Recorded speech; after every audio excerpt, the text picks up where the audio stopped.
Vamos a hablar de un caso que ocupa y preocupa, ¿no?, a la Argentina. La tragedia sanitaria más grande, ¿no?, que enfrenta el país, con los números de muertos que van variando, ¿no?, lamentablemente, y detrás de este número, familias, ¿no?, que sufren una situación tremenda, demoledora, ¿no?, el fentanilo mortal. Álvaro Núñez es abogado, representante de víctimas de fentanilo, está en comunicación directa con nosotros. Doctor, ¿cómo le va? Bienvenido, buenas tardes. ¿Qué tal? Buenas tardes, ¿cómo le va? Bueno, consultarte por uno de los temas que realmente, ¿no?, son agenda no solo en el país, me imagino, con una circunstancia de las tragedias sanitarias más grandes que ha vivido la Argentina. Ya tenemos, ¿no?, la principal hipótesis, doctor. La principal hipótesis existe y existe ya hace bastante tiempo, Sí. que es que se han infectado en la línea de producción con 2 bacterias en el laboratorio que produce justamente esta droga. Lo que me gusta siempre aclarar con respecto a este tema es que la medicación en sí no es obviamente de carácter negativo. Acá lo que se hizo mal fue un error. Primero en la cadena de custodia, Sí. aparentemente, y después en la etapa de la producción, que se infectó con 2 bacterias. Para poner un poco en contexto de la audiencia de Sí. cómo fue que surgió una de las mayores tragedias, no solo sanitarias, sino creo que una de las mayores tragedias de la historia de Argentina. Llevamos 96 muertos declarados y seguramente seguimos sumando todos los días, lamentablemente, nuevos hechos, y hay muchos hechos que permanecen solapados y encriptados bajo la supuesta afección de algún otro mal, pero en realidad seguramente ha tenido que ver la colaboración con este tipo de droga. Es una droga que es un opioide está indicado para dolencias agudas de determinado tema, pero no era que se aplicaban a pacientes que tuvieran algún cuadro terminal Claro. o que se aplicaran a pacientes de un cuadro terminado. Muchos, lamentablemente, de los temas que se trataban con esta droga eran temas menores. Era una persona que se iba por una vesiculitis, era por una persona que tenía algún tipo de fractura que le generaba una dolencia muy aguda en ese momento, le aplicaban esta droga y lamentablemente con la aplicación de esta droga le introducían la bacteria en el organismo de la persona y esto generaba su deceso. Bien, no hay ningún detenido, no ha hablado el gobierno. Llama la atención este silencio, ¿no? Detenidos no hay.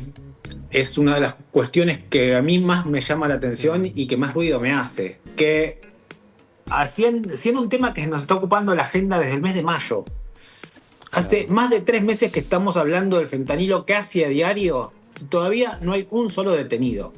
Y no solamente que no hay un solo detenido, sino que tenemos la desagradable noticia de ver al dueño del laboratorio salir por los medios de comunicación planteando una idea de sabotaje dentro de su empresa, de su fábrica, que suena lo menos descabellado. La pregunta que me hago yo, que calculo que nos debemos hacer todos en nuestras casas, es: ¿en manos de quién estamos? Todos los organismos de control que tenían que eventualmente hacer la tarea de revisión no la estaban haciendo. El ANMAT estaba mirando para el costado. El Ministerio de Salud estaba mirando para el costado. No puede ser que, siendo un tema que está en la agenda hace tanto tiempo, todavía no tengamos la totalidad de las ampollas incautadas, que no sepamos qué cantidad de ampollas hay dando vuelta. Y todos los días, básicamente, se suma alguna nueva provincia que está siendo afectada por el tema este. Me suena al menos descabellado. La circunstancia del juez de Kreplak, doctor. La circunstancia del juez Kreplak es una nueva cuestión que caemos en lo mismo que estamos planteando. Son las cuestiones ilógicas de la justicia que desde un punto de vista jurídico uno puede dar algún tipo de explicación, pero desde un punto de vista lógico, Claro. que es lo que entiendo que yo debe primar en la justicia, no se puede dar explicación. El juez que está investigando la causa es el doctor Kreplak, que es el juez del Juzgado Federal número 3 de la Ciudad de La Plata, que es el hermano del ministro de Salud de la provincia de Buenos Aires. Yo entiendo, por una cuestión de sentido común, que hay intereses que pueden llegar a estar contrapuestos. No sé, después se dilucidará si en mayor o menor medida, pero sabiendo que una de las partes interesadas es el Ministerio de Salud de la provincia de Buenos Aires, que lo está investigando su hermano, cuanto menos a mí me hace algún tipo de ruido. Claro. Aquí hubo una cadena de fallas, ¿no? Todos los organismos, usted lo decía recién, doctor, que tenían que controlar no controlaron, ¿no? Y se produjo esta tragedia tan impactante. Escuchábamos a García Furfaro allí hablar por los medios respecto a una circunstancia de esto que decías, ¿no? Un sabotaje, de alguna circunstancia extraña que habría sucedido. Bueno, no hay respuestas concretas, ¿no? Yo hago una pregunta y hago una pregunta que es, insisto, esto excede lo jurídico, es una pregunta que es para que nos la hagamos todos en nuestro domicilio. ¿Cómo generaban estas ampollas, estas cápsulas? ¿Cómo era? A ver, ¿era un laboratorio serio? ¿Cómo se puede ejercer el sabotaje por un ex socio de 100.000 ampollas?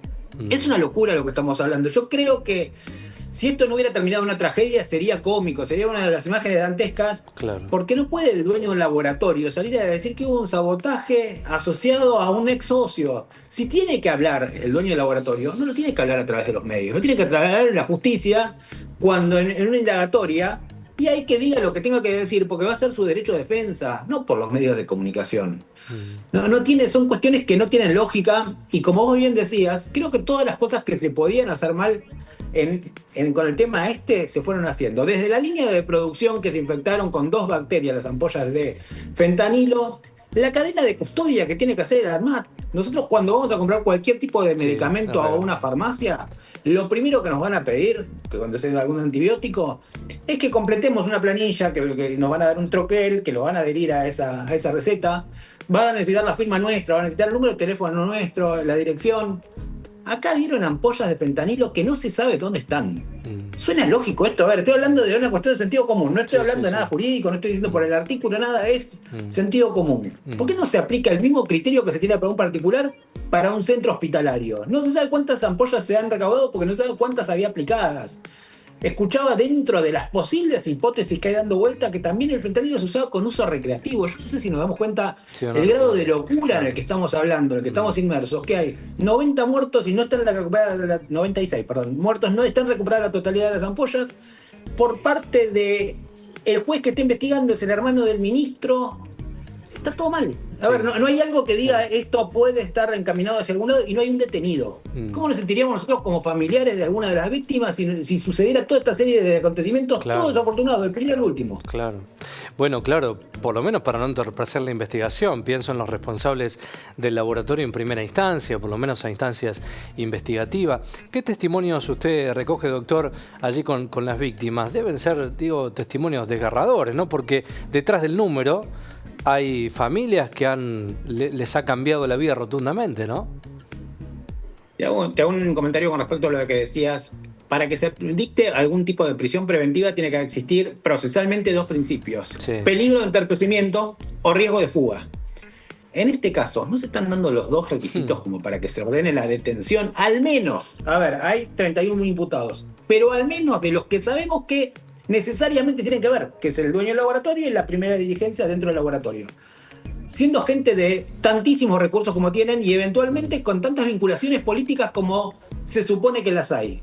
No existen los 2 riesgos posibles de peligro de investigación. Riesgo de investigación y peligro de fuga. Sí. Para mí está clarísimo que existen. Vivimos viendo en todos lados, en todos los que somos penalistas, vemos todo el tiempo que se dictan prisiones preventivas a modo de resguardo de situaciones en las cuales eventualmente creemos que pueden ser pasibles de que no sucedieran. En esta no aplica 96 muertos. No estamos tomando mesura de la tragedia que estamos hablando. Es como cuando uno se va a tomar un avión, esa fila eterna que vemos de un montón de personas, claro. Toda esa gente no está más, y no es que no está más por una desgracia, no es que no está más por un accidente, no están más por la negligencia, imprudencia o impericia al menos de toda esta línea de custodia que tendría que haber ocurrido. Claro. Hay una anestesia, ¿no?, respecto a este tema tan impactante, tan impresionante. Hay una anestesia generalizada. Y al medio de esta circunstancia, doctor, que usted manifiesta, de incertidumbre, están las víctimas, ¿no? Los familiares de las víctimas están en una situación de desolación hoy. ¿Sabes qué está pasando también? Que muchas veces se están contactando ahora con el estudio personas que han sido tratadas con fentanilo. Claro. Y al no haber una bajada de línea concreta de ningún organismo, ayer se contactó conmigo una señora y es mucho más visible cuando uno le pone cara al dolor. Claro, es verdad. Porque si hablamos de cifras, sí. Son cifras, son números, decimos 96 muertos, no nos cambia nada si son 96 o si son 196 y no nos toca a nosotros. Cuando uno le pone la cara a la gente, ahí es cuando cambia la situación drásticamente. Y lo que pasaba el otro día era, una señora venía y me decía, a mi tío lo estuvieron tratando, había entrado por una afección cardiovascular, y lo estuvieron tratando con fentanilo, y yo no sé qué fue lo que pasó. Es desolador el panorama de esa señora. Porque me dice, la verdad, mi tío era un señor que no le terminaba de cerrar la explicación que le daban del hospital, porque esta es otra cuestión, que del hospital no están dando de los hospitales no están dando una explicación demasiado clara de qué fue lo que pasó y qué es lo que no. Lamentablemente acá en La Plata y en el hospital italiano, que es donde se inició todo, las primeras personas que fallecían no se les informaba que había sido producto del fentanilo. Era un fallecimiento más que en situaciones poco claras. Doctor Álvaro Núñez, gracias por el tiempo. Esperemos que la semana próxima empecemos a tener alguna respuesta por parte de la justicia y seguramente nos estaremos comunicando para conocer un poquito más el avance. Con mucho gusto, y yo lo que le propongo siempre a todas las familias de víctimas que sospechan de esto es que se comuniquen con algún estudio jurídico que les brinde un cabal asesoramiento y que se constituyan dentro de la investigación como particular damnificado. Es decir, que impulsen la investigación, porque si no, esta investigación posiblemente quede en un número más. Muchas gracias. Gracias, doctor. Hasta luego.